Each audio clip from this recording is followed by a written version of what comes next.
Hello there, friends, and welcome to another episode of Fables of Four. Now, if you don't know what Fables of Four is, it's... Oh? You do know what Fables of Four, so great. You're just confused as to why I'm in the knight's costume. Well, it's a dungeon delving episode, so I have to have a little more armor on. What do you mean you don't know what a dungeon is? Well, okay, it's kind of a long story, a lot of weird scheduling jank that I would have to explain, so why don't we just kind of skip over it, and instead head right into the dungeon. Let's go! Let's use the flame marble set. Today's dungeon features 3 rooms, 7 halls, 2 traps, 1 puzzle and 1 combat encounter. The prevailing theme and damage type is 8 poison. The general survival rate is 65%. Today's characters are 6 automatic Garder Velt. Hey now, what you mean dungeon? Garder is a middle-aged, copper-scaled, dragonborn man with black horns and blue eyes. He is very tall and stocky, wearing muted priest robes. 8 automatic Qynne breezily. Oh, are you sure? Qynne is a blue-skinned, genasi woman with long, curly, white hair and purple eyes. She is of average height and build, wearing a vibrant circus outfit and striped socks. 9 automatic Rael. Dungeon episode, that sounds cool. Rael is an anthropomorphic goat with black fur and golden eyes. He is very short and thin with curled horns, tan hooves, and a glowing tattoo on his forehead. 10 automatic Ronuld Donaldson. What is this place? Ronuld is an elderly, pale-skinned dwarf man with a long gray beard and large eyebrows. He is very short and muscular, wearing antiquated adventuring gear and a vampire cape. Now, let's see if our party can handle the Woemaple Hollow Dungeon.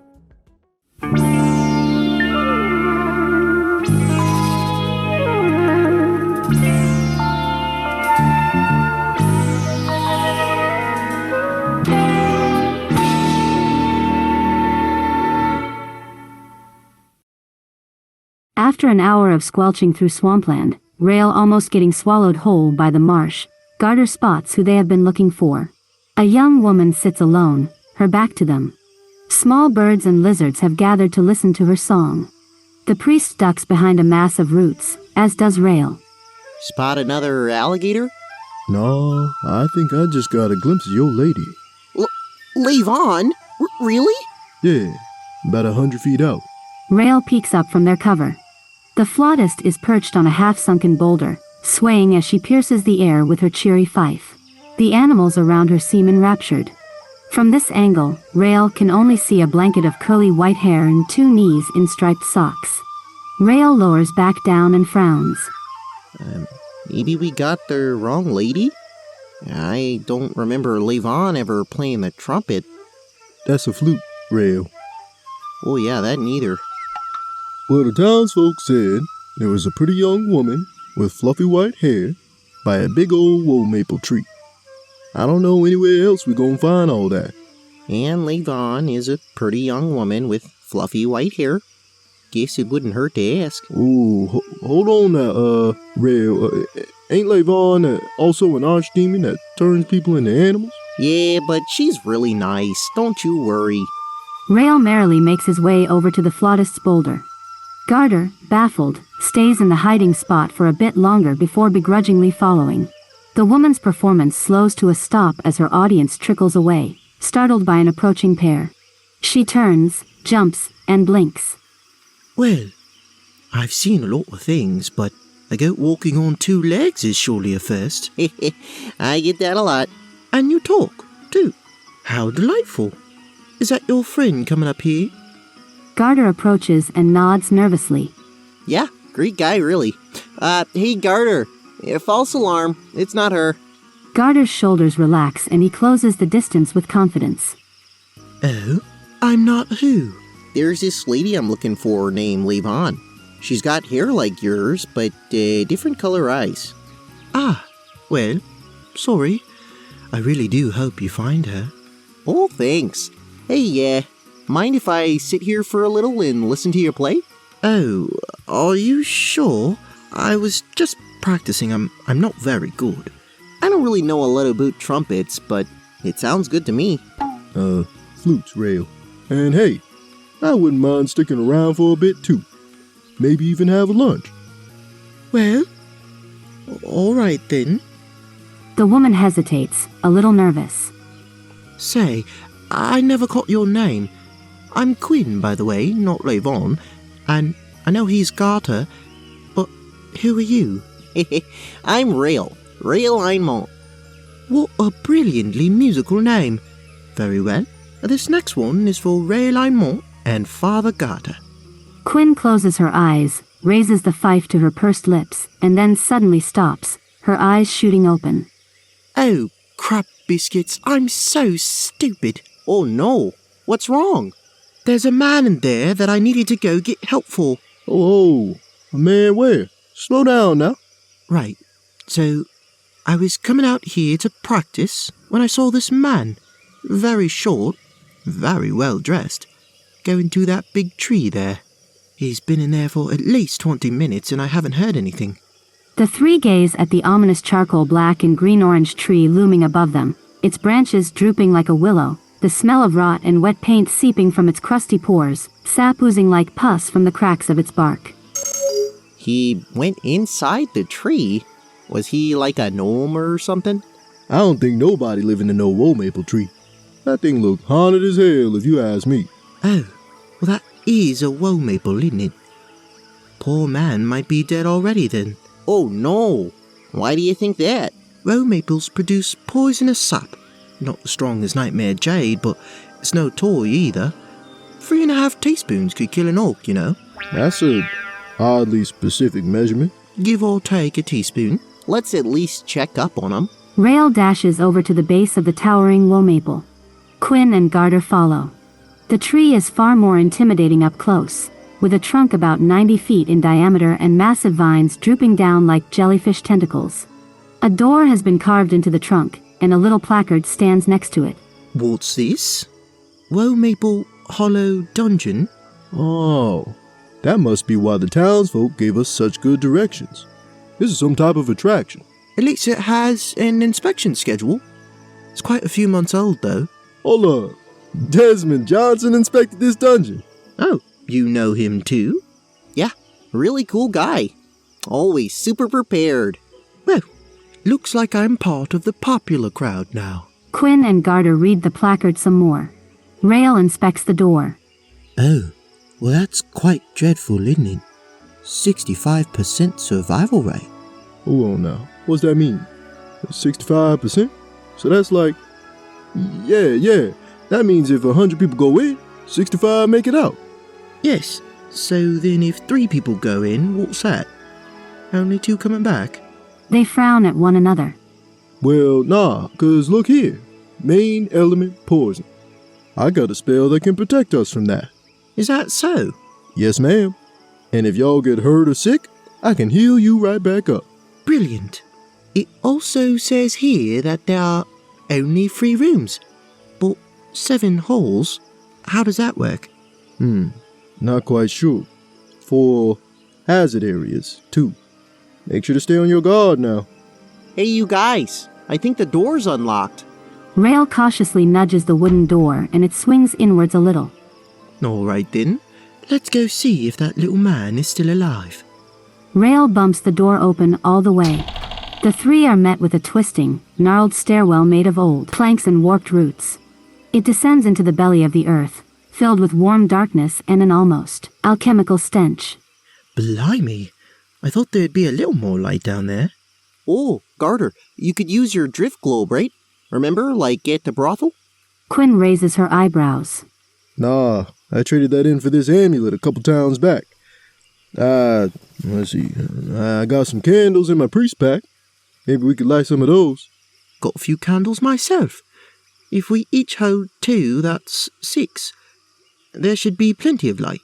Oh, I don't have any hands. He waves his hooves cheerfully. Right. And one in your mouth would be more bizarre than helpful. I suppose 4 candles will do. Maybe just 2. We don't know how long we're gonna be in there. Might need some more for later. The priest and the flautist take a moment to light their candles. Then the group gathers their belongings and descends into the stairwell. Vines and roots hang from the ceiling, slimy with moisture. Darkness squirms at the edge of their candlelight, the flickering orange flames dancing boldly, throwing shadows across the lumpy walls of the now tunnel. Above them, a doorway full of swampy sunlight ascends until it is little more than a small, white rectangle. No, I'm starting to think this wasn't the best idea. Oh, come on, Garder. We'll be fine. At the base of the stairs, they find another door, partially cracked.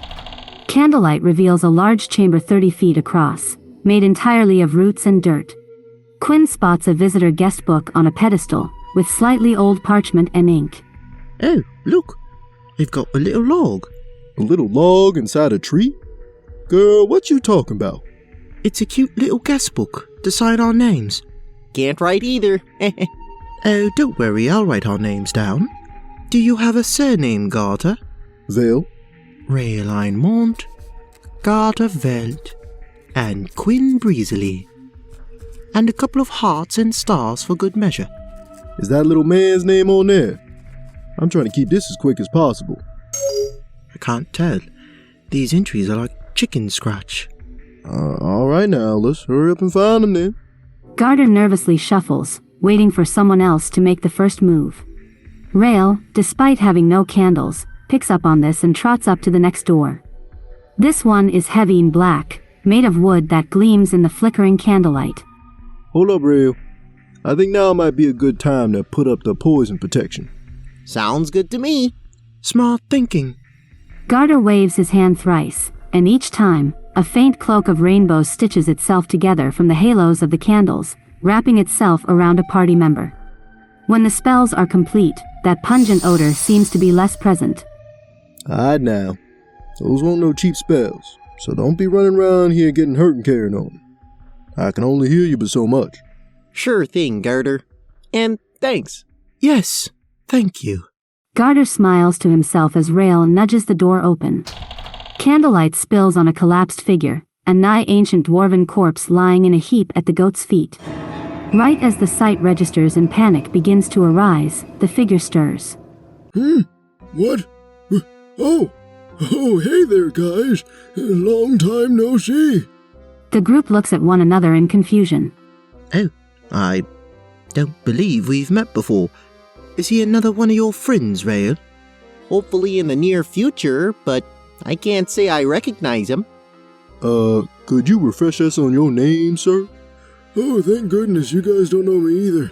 That would have been mad awkward. Anyways, I'm Ronuld Arnold Donald Sheen, all yous, baby. What's with the candles? The party looks around. They are in a hallway of twisting roots and dirt-packed stone.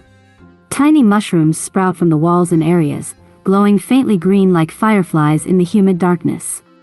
I don't know about you, bub, but it's pretty dark in here to us. What? You noobs don't have dark vision? Dark vision? You can see in the dark? Oh, lordy, what do we have here? Ronuld closely regards the party. A furry, a scaly, and a woman. Of course that'd be my first team out of retirement. I never had good luck anyways. Here, take a torch. Imagine needing a light source to see. Lamau. Ronuld tosses Garder a torch from his bag. He and Qynne use their candles to light it. Vibrant flame roils up the torch's crown, sending out bright pulses of red-orange that fill the hallway. You fight dragonborn? You tanky? Got some size to you. Probably breathe some fire, too. Garder. And no, I'm a priest. And it's acid, not fire. You alright, by the way? I can heal you up if you're hurt. Oh, Healbot, that's actually pretty useful. And no thanks on the heals. I'm good right now. How about you, furry? What's your lane? My name is Rael, and I'm a martial artist. But, I'm gonna try not to hit folks so much. Last time I did, the guy died in a brothel fire. The same brothel with the drift globe? Long story. And we don't have time for it. We're already losing daylight. No, wait. That's right, I have dark vision. We're also indoors. Yes, I know that, Jessica. No, Megan. Ruby? No. Probably, Kim. Qynne. Really close on that last one, though. Right, Qynne was going to be my third guess. Why are you here, Ronald? Wouldn't really figure an old man. Garder pauses and squints suspiciously. With the guidance of the divine majesty lighting his path, he cannot sense any undead nearby. Wouldn't really figure an old man, who somehow ain't no zombie, would be wandering around in a place like this. Now, I'm not just any old man. I'm a monster hunter. Oh, that's really cool. You know it. Now, enough chit-chat. You youngsters help me clear this dungeon and we'll go a quarter each on the loot. Also, heads up, I already forgot your names. The dwarf takes off down the hallway without them, dipping into the darkness at the far end of the torchlight. He's quite the bloke, isn't he? Well, I think he's neat. I do not understand why everybody keeps thinking I can breathe fire. The three of them creep further into the dungeon, illuminating a door to the left, a door to the right, and a third door at the end of the hallway. Ronald stands before it, tapping his foot impatiently. And I thought I was supposed to be the old guy. Come on now, you know good and well we can't see past about 30 feet. Skill issue. Anyways, I'm feeling like we should speedrun this bad boy instead. Was thinking this would be a fun solo trip, but apparently I'm babysitting. Mind if we just keep going straight? Well, if I remember correctly, there are 3 rooms and 7 hallways, so we're bound to get the okie doke in quite a few places. There's also 4 hazard areas, whatever that means. We'll be fine. Just keep up and don't lick anything. Woemaple sap will put you on your hiney. Goes for you too, furry. Yes, sirree. Ronald knocks an arrow into his longbow, shoulders open the door, and spins through into the next chamber. Gone, farn it! What's wrong? Garder and Qynne rush through the door after the goat. They enter a hallway with a door off to the right and yawning darkness unilluminated on the left. Can't go straight anymore. There's a bend off there on the left. We could take that or do the door. My vote's the door. Never really liked bending. I'm feeling doors too. That bend is looking real creepy.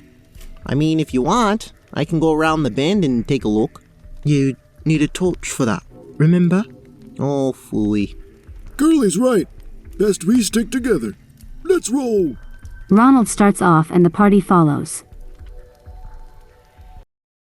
Behind this next door is a high-ceiling chamber.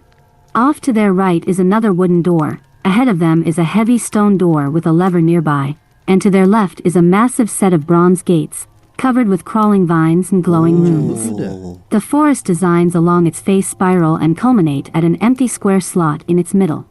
What a pretty door. Well, hot damn, that was quick. What?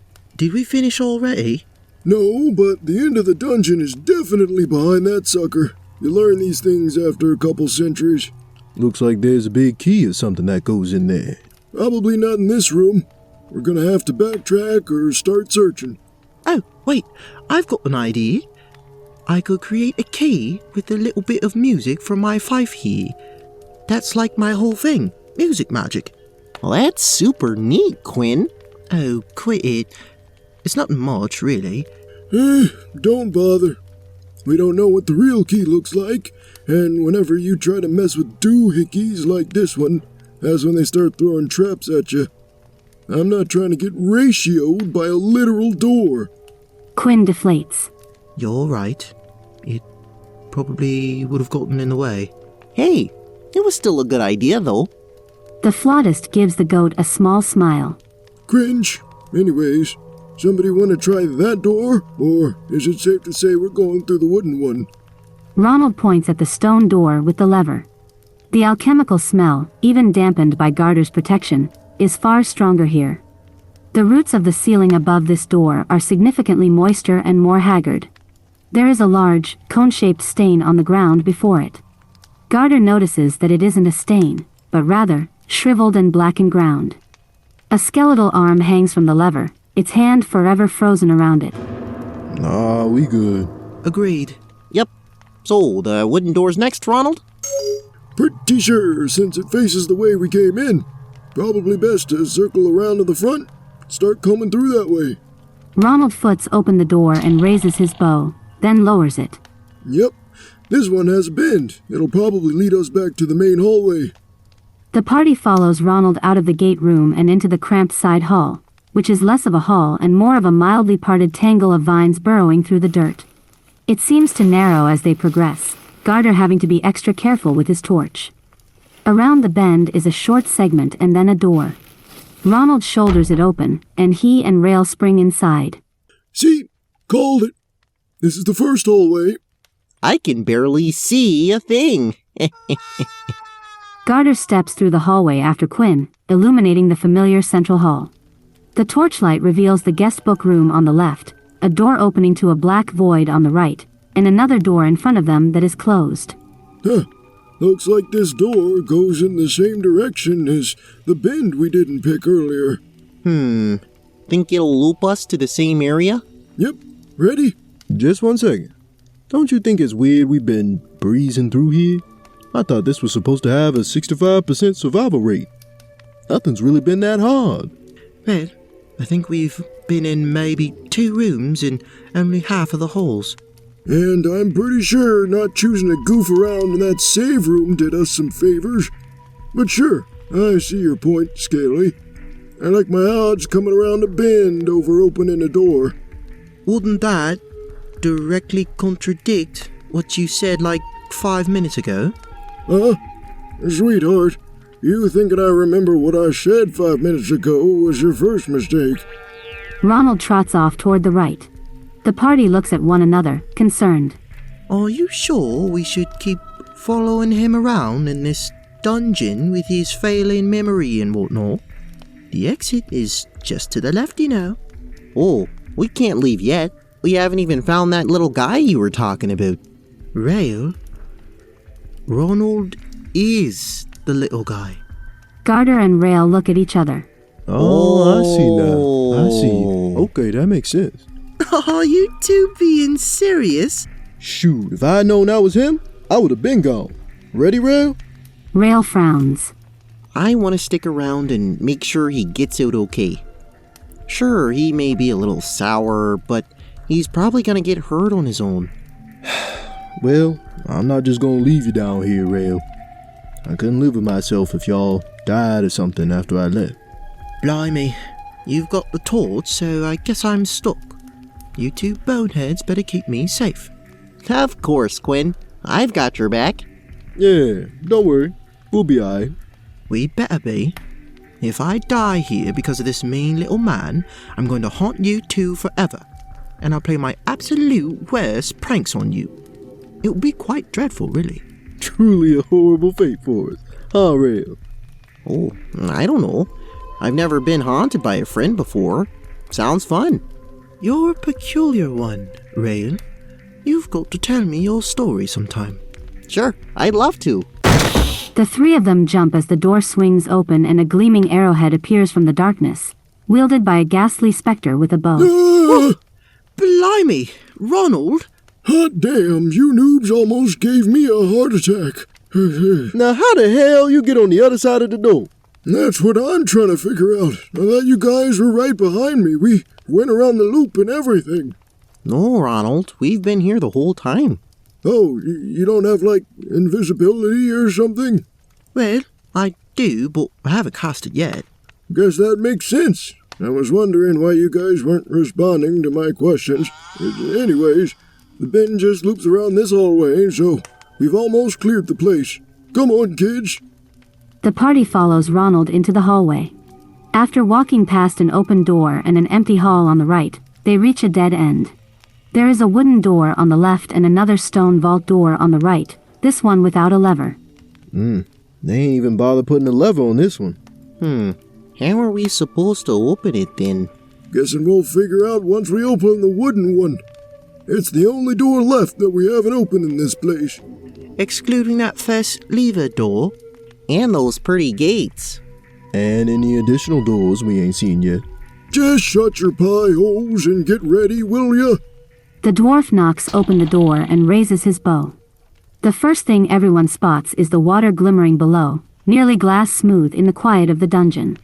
Small stone platforms poke up from the murky pool, providing a place to stand every 5 feet. The torchlight ends before the hallway does, making the water and platforms seem like they are stretching off into an abyss. Hovering in the center of the darkness ahead is a small, unmoving palm, glowing green. Looks like there's a little pedestal for someone to put their hand on over there. Only problem is, there's no platform by the pedestal. Not unless you can walk on walls. Looks like you're taking a swim in this water. Ew, wouldn't recommend it. You'd probably contract swamp flu. Can't remember what that does, but it certainly sounds dreadful. I might have a spell that can help us out. Try to conserve your spells. We don't know what's gonna be behind the next door.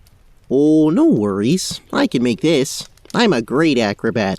Alright now, Rael, be careful. Garder says a short prayer over his friend.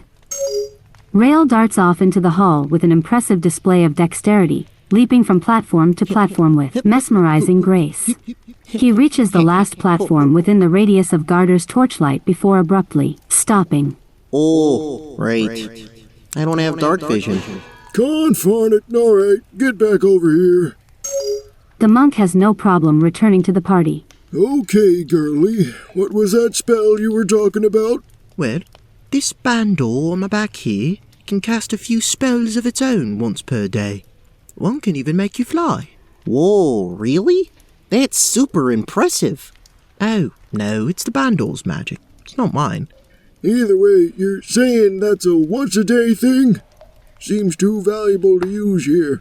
Any other ideas before I suck it up and go myself? Now, I ain't say this earlier because of that thing Qynne said with the swamp flu, but I do have a spell that can let you walk on any liquid surface like it's normal ground. Take me about 10 minutes to cast, but it's free and I can cast it on all 4 of us at once. Qynne looks at the water again. Well, I suppose it should be safe enough for people wearing shoes. Looks like that's just Ronuld. My socks are already dirty as is. You guys go ahead and get that spell going. I need to do my own thing so I can sense if there's any magic around.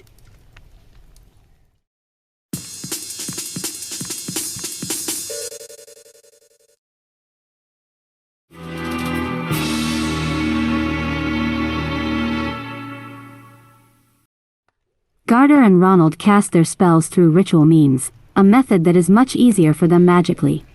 Garder swings his censer, recites scripture, and even leads the party through a few call and response hymns. Ronuld seemingly takes a short nap. By the end of it, both of their moods have improved. Ronald's eyes are glowing green, and the whole party has a thin layer of incense smoke clinging to their feet. Now, after all that hollering and hoopla, if I fall into this water and contract flomp squew, it's on your hiney. You be aight. Ronuld takes a tentative step forward. The sole of his boot dips into the water for a millimeter before he finds himself pushing down on what feels like thick glass. He takes another step, ripples rolling out across the water, and now he stands firmly on nothing but liquid. Shoot dang! Maybe you all are starting to earn your share after all. The dwarf trots across the water and up to the pedestal. His eyes reveal a line of blue abjuration magic snaking from the hand pedestal, down into the water, up into the roots of the ceiling, and back the way he came. Heads up! When I put my hand here, something shield-related is gonna happen. Be prepared for some sort of door to open or close, maybe. He has to get up on his tippy toes, but he is able to place his hand on the pedestal. The handprint's glow immediately fades out. The rest of the party hears the harsh scrape of stone on stone as the leverless vault door begins to rise. The other door is going up. Come on over. Ronald begins to return to the others. When he takes his hand off of the print, he notices it begins blinking green. Oh, lordy, it's blinking. Whoa, could be an eyelash. Might be a timer or something. Let's hurry. Ronald splashes across the surface of the water back to the others, Then the four of them slip through the open doorway, stepping over a threshold of skulls and bone dust. Oh, hate that. Yeah, this ain't it right here. Before them, Garder's torch illuminates a stone hallway caked in hairy, black mold. The floor is a thick carpet of yellowish-brown grime, and oddly shaped gourds line the walls, each with their tops missing. Another bend in the distance. Let's leg it before the timer ends. The party books it down the crusted hallway and approaches the bend. Ronuld goes first, bow raised, then lowers it in confusion. The rest of the party looks up at a 10-foot-tall mural etched into the stone and mold wall. It depicts a swampland rising into a mountain, and the sun similarly rising to the middle of the sky. Text is sprawled about in a language none of them can read. There are 3 rectangular slots at the base of the mural, and a little stone cubby to the left with 3 wooden tiles. This place sure is strange. What's up with those cards there? Looks like a bunch of... There is a deafening crash as the vault door down the hallway closes. Suddenly, the gourds around the room begin hissing, spraying great plumes of yellow-brown mist into the air. An awful stench like souring milk and spoiled meat fill the party's noses. Ah, shoot dang. It's a trap. Oh no, what do we do? This mural here, it's a puzzle, isn't it? What's on those cards? Ronuld holds up the wooden tiles, each with a picture of a different type of flower. The first is akin to a sunflower, with pink petals, and white and black seeds in the shape of a smiley face. The second is akin to a daisy, with a red center and petals with gradient orange tips. The third is a deep purple flower with a white eye. Oh, boy, I sure do wish I was smelling those right about now. Pretty sure that red and orange one is a Dolora daisy. The left one is a Delight of Dawn. Qynne has to fight not to choke on her words. Garder's protection spell is warding them from the brunt of the damage, but the air is beginning to get hazy and thick. The smell alone is stomach-churning. Looky here. That last one's a morning glory. Smart folks, what's that mean?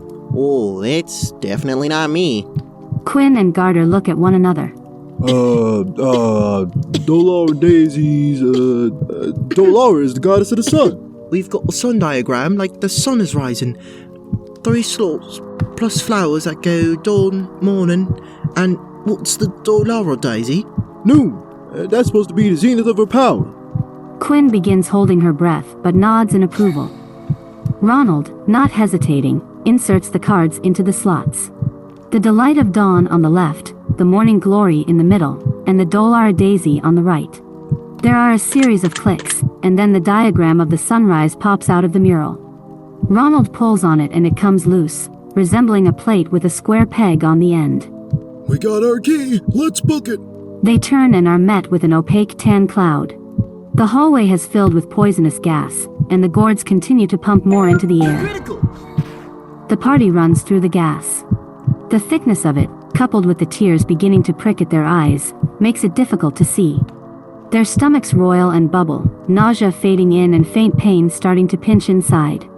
The torch flame, which would normally have another 40 minutes of life, begins to grow dimmer.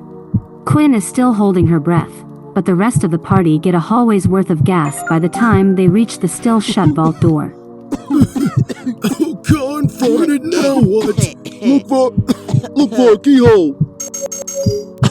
I can't see. There's too much smoke. Feel then, boy. There's gotta be a hole somewhere, a square one. Ronuld, Rael, and Qynne begin frantically feeling the door. Garder, who would take up too much space, steps back and crouches in an attempt to both avoid the stench and keep the torch alive. In the low flickers, he spots a lever track with an open socket for a bar. Man, you gotta be kidding me. Don't give up, Garder. The priest, desperate, hurries over and jabs the butt of his torch into the open socket, then wrenches upward. The lever activates, and the door begins to rise. The party, as well as skulls and thick clouds of brown mist, spill out into the hall. Don't stop now. Come on, we need to seal this thing off. They continue to run down the hall, low clouds rolling lazily behind them. Qynne closes a door on her left, and then they all file out of another threshold into the main hall, slamming the door shut behind them. Garder's torch is slowly reviving. The party catches their breath. I think it's safe to say that was one of the hazard areas. Yeah, golly, what a scary place. Whew. That 65% creep up on you, huh? How in tarnation did we make it out of there alive? We never found a keyhole. Well, we were supposed to take the lever from that other room and use it back there. I used a torch instead. Good work, Tartar. Appreciate it. So, are we heading over to that big gate now and finishing this thing out? And get ganked by whatever is behind that door? Don't think so. Let's rest here, regen health, and wait to make sure that fart wave doesn't keep creeping. If it does, we split. If after an hour it hasn't, we go for the mother lode. The four of them settle in for a short rest, taking out some rations and water for lunch. Before the meal, Qynne has everyone pile their food together and casts a small spell on it, giving the jerky a pleasant kick and the dried fruit a candy-like sweetness. Thanks, Qynne. Oh, and I've got to say, Ronuld, I'm really impressed by your skills. Well, when I was your age, I actually used to be part of an adventuring The old man falls asleep mid-sentence. No wonder he wanted an hour rest. Probably the most action he done seen since before y'all was born. I still am really impressed by him. And you too, Qynne. And of course you, Garder. Everyone I run into is always so cool. I like your attitude, Rael. So, tell me your story. How'd you learn to talk? How'd you meet Levon and Garder and that Desmond bloke? That sort of thing. I might play a little on my fife after lunch, just a little stress relief. But I'm still all ears. Sounds great. Okay, well, where do I start?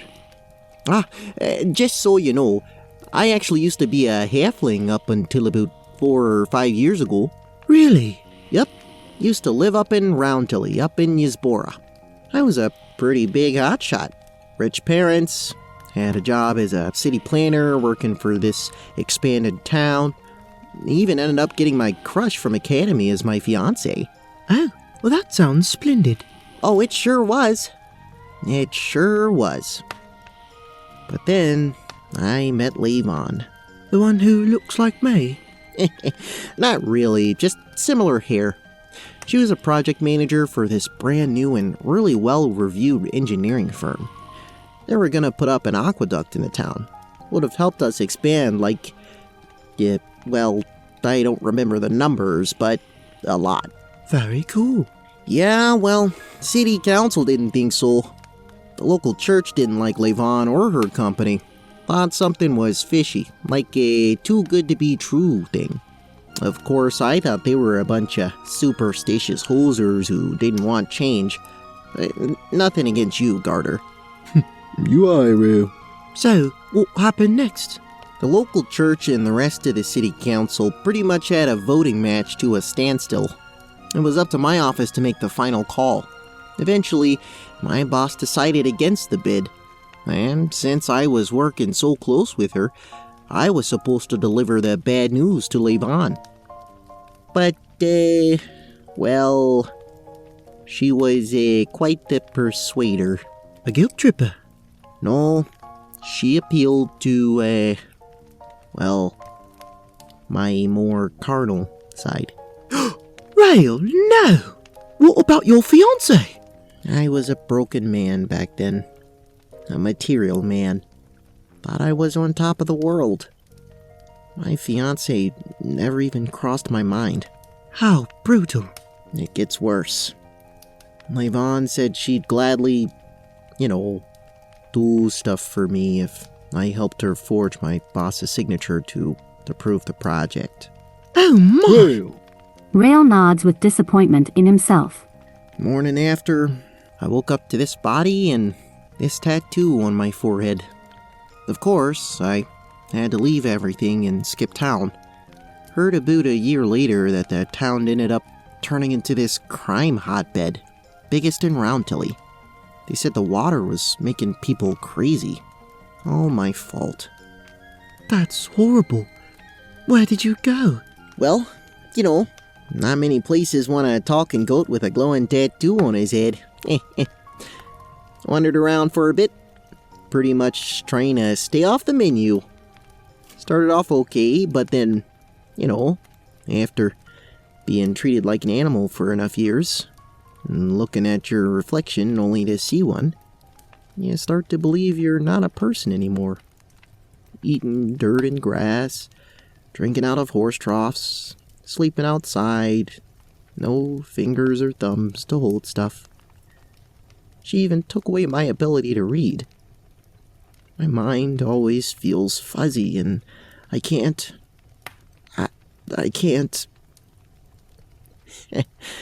I don't know. It just puts you in a dark place. Rael wipes his eyes. Qynne and Garder say nothing. So anyways, after a while, I go to a monastery and they accept me. Had me learning Kung Fu since day one. Told me it'd help me with my total alignment. And boy golly, were they right. After a couple months, I felt happier, stronger, faster. My whole worldview had changed. I realized not everything was about me, and that all people deserve respect and a second chance. I also learned about, inner peace and ki balancing and stuff, but I don't want to bore you. No, this is brilliant. Thanks, Qynne. Well, after about 4 or so years with those guys, it was time for my personal journey. Pretty much, you gotta do something big that represents your next step in the development of your soul. So I figured, hey, why not find Levon? See if I can get my body back. Seems like a big development to me. And along my travels, I met Garder and Desmond and this guy named Frederick, and now you and Ronuld. How delightful. But didn't Levon turn you into a goat? Are you sure you can beat her with your martial arts? What? No, I don't want to fight Levon. I mean, I'm sure she's probably a really strong succubus, but even still, I just want to have a conversation with her and negotiate getting my body back. Wow, that's incredibly mature. Yeah, and thanks for sharing, Rael. I appreciate that, guys. Qynne, after a moment of silence, begins to play a tune on her fife. It's a gentle yet peppy tune, one that turns the sour air sweet and fills the darkness with the promise of summery light someday soon. By the end of it, Rael has a smile on his face, Ronuld has roused from sleep, and Garder has finished packing up their little camp. It is also around this time where Garder has to light a new torch. As they prepare to leave, they realize that the alchemical odor has gotten stronger. You guys smell that? Yeah, it wasn't me, whatever you're talking about. Ooh, I smell it too, Rael. It might be the gas, but I don't think so. Nah, that's just my spell from earlier wearing off. Look at your feet. Sure enough, the layers of incense that had encased their feet are no more. Now we need to be extra careful. I can't do anything strong like that again. Scaly's right, everyone. Keep your guard up, get ready to cast some spells, and go buck wild. We're pushing the dungeon boss, baby. Ronuld stalks forward, bow at the ready, and the party follows him, braced to fight.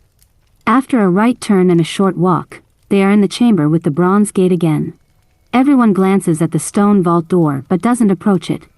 Ronuld inserts the sunrise mural key into the square hole on the rune-covered bronze gate. The runes dim and there is a click. Hear that? What next? What if we just try this? She steps forward and turns the plate like a wheel in the direction of the sunrise.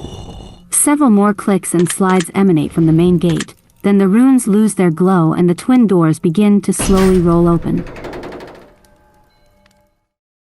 Ronuld readies his bow. Qynne raises her fife. Garder clutches his holy symbol and Rael braces himself. They are met with a massive underground chamber made of dirt and roots, littered with glowing mushrooms and flecks of copper. The chamber extends further to the left, where an awful, wet, chewing sound is coming from. Oh, lordy, we probably should have come up with a plan. What? You want to just go in there and shoot up the place? Just start blasting them right out the gate? Whoa. Why don't we see if we can have a conversation first? And lose the element of surprise? I'm not so sure how surprising a big old dragonborn holding a torch in the dark is going to be. And I can be very charming if I need to. All right, you noobs. You go in first, since you think you're all that. But the second something goes down, I'm gonna start dunking on fools. The trio nod. Rael goes in, closely and reluctantly followed by Garder, then Qynne, and Ronuld tactical rolls in behind them. The chamber is so big that Garder's torchlight doesn't extend to the other side. There are more roots and dirt, skeletons picked clean and gleaming copper coins, mushrooms pulsating green, something shiny writhing in the far darkness.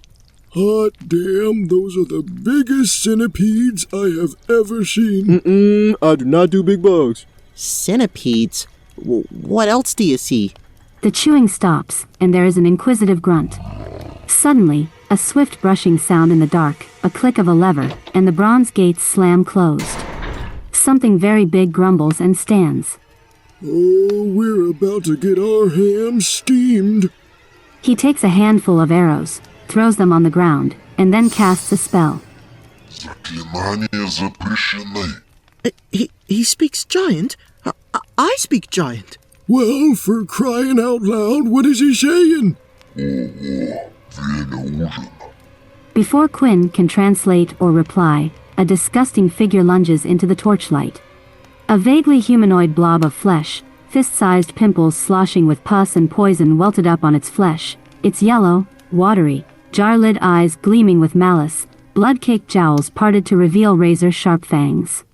2-foot-long centipedes scuttle up around it, their shiny shells gleaming red. I don't think he wants to talk. It's time to roll initiative. Ronuld takes a long look at the lumbering mass, pinpointing its weaknesses through deduction and prior knowledge. Use fire or acid, or he'll start regenerating. And don't get too close. It's your show, Scaly. The centipedes excitedly wriggle out of the shadows and close in on the party. As they approach, the arrows Ronuld discarded begin to tremble, float, and fly out to skewer them. 3 are hit, but they all keep moving. Ronuld and Rael are able to dodge away from their nibbling pincers. I'ma need you to stop messing around and shoot this fool. Garder sends forth rainbows from the light of his torch, enveloping the party with a blessing. The troll thunders forward and punches himself in the gut. Curdled, dark purple ink fans out from his throat, enveloping both the party and his own centipedes. When the wave subsides, the centipedes are motionless, Qynne and Rael are staggering, and Ronuld stands strong, unfazed. Don't you know how dancing works? You've got to feel the music. Delirious, she wipes the gathering foam from her mouth and plays a syrupy jazz tune. Its smooth melody thickens the air like molasses, so much so that the troll and his centipedes begin moving in slow motion. Some of the air folds into a little music note that floats about Rael's horns. I'll try to hold him still. Rael stumbles around to the side of the chamber and headbutts the air. Tendrils of darkness leap from the tattoo on his forehead, trying to wrap around the troll but slipping off its slick skin. Stay back, kids. I'm gonna 1v1 this scrub. Ronald's body begins glowing blue and he does a magnificent leap through the air, sliding in a wide arc around the centipedes and sinking 2 arrows into the troll's shoulders. Violet ink splashes from the wounds, soaking the centipedes and killing them instantly. Alright. Cover me, y'all. We gonna make it out of this one. Garder's words bolster his companion's courage, even more so as he steps forward and breathes a small cloud of acidic mist onto the troll. Once again, the venom troll smashes a fist into its stomach and vomits gallons of poison, this time on Garder. His torch sputters for a moment as he is engulfed in sludge. Leave Garder alone, you stinky, stupid, ugly little malady. Qynne's harsh words solidify into psychic daggers, piercing the troll's mind with a distracting pain. Garder feels a little better hearing Qynne defend him. I gotcha, Garder. Rael runs by, bites Garder by the vestments, and pulls him out of the troll's lumbering presence. He then crouches down and launches himself in the opposite direction, skating over to the troll's other side. This one's coming in from down. Ronuld stops glowing for a moment before being engulfed in blue light once more, gliding around in circles and sending more arrows deep into the troll's lower back. Good job, y'all. He's on the rope. Garder infuses his words with magic to heal Qynne, then he spritzes the troll with a little more acid. The venom troll lumbers after Garder, but with Qynne's magic slowing him, he isn't able to catch up. Try as he might, he cannot seem to produce any venom to vomit. Maybe if you didn't kill your own mates, you would have a fighting chance, you idiotic gumdrop. The oddly wholesome insult gets Rael to smirk, but the troll seems anything but amused. It looks over at her with a death glare and she shrinks back. That's right, and stop chasing Garder. Rael leaps back into the torchlight, bringing shadowy tendrils with him. The troll is too distracted by Qynne, and the slow motion prevents him from pulling away. He is soon entangled by hundreds of thin, black noodles. Skill issue. GG. Trick shot. Ronuld twirls the arrow up in the air from behind his back, then jumps up, catches it, knocks it while doing a backflip, and sends it straight through the troll's main liver. The monster falls to the ground with a resolute splat. Tag him one last time with that acid, and it's game. Garder nods and approaches the felled creature. With a bit of pity, he breathes his last charge of acid. The venom troll dissolves under the filmy, black mist, breaking apart until little more than bone remains.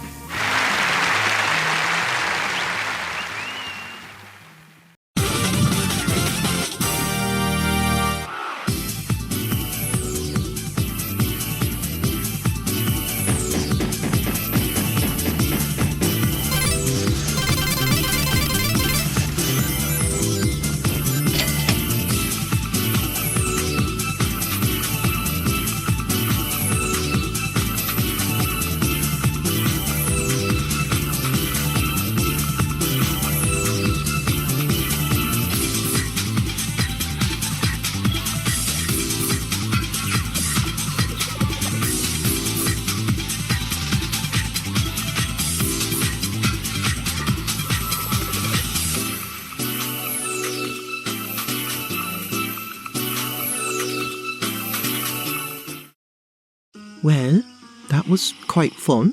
Not like do it again fun. More enjoyed spending time with you fun. Likewise, Qynne. It was really great to meet you. Same to you, Ronuld. Ronuld is taking another power nap in the sunlight.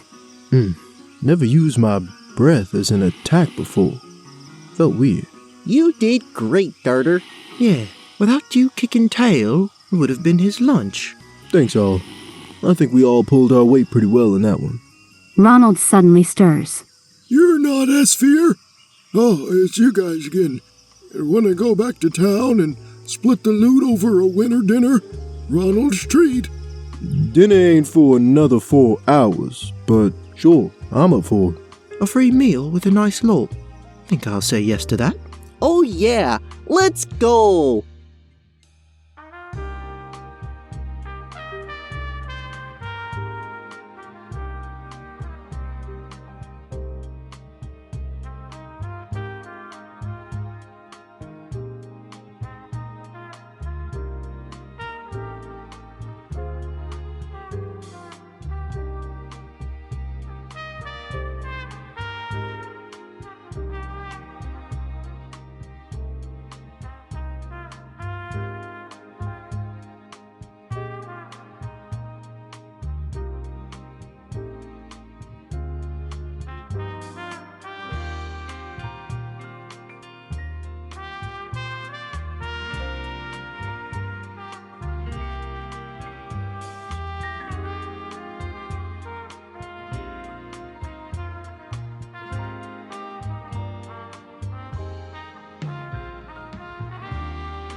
Excellent! We survived the dungeon.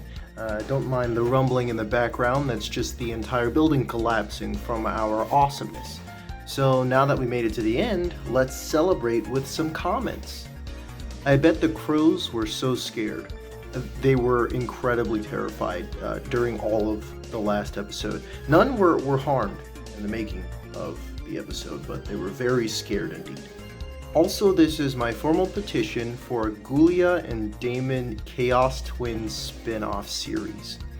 That would be more of a prequel, and I despise prequels. But who knows, if this series gets popular enough, only time will tell. Love it hard. And I love you, random citizen. Well, as always, thanks for tuning in and thanks for commenting. Please leave a comment on this video so that we can keep up the engagement, and I'll see you in the next adventure.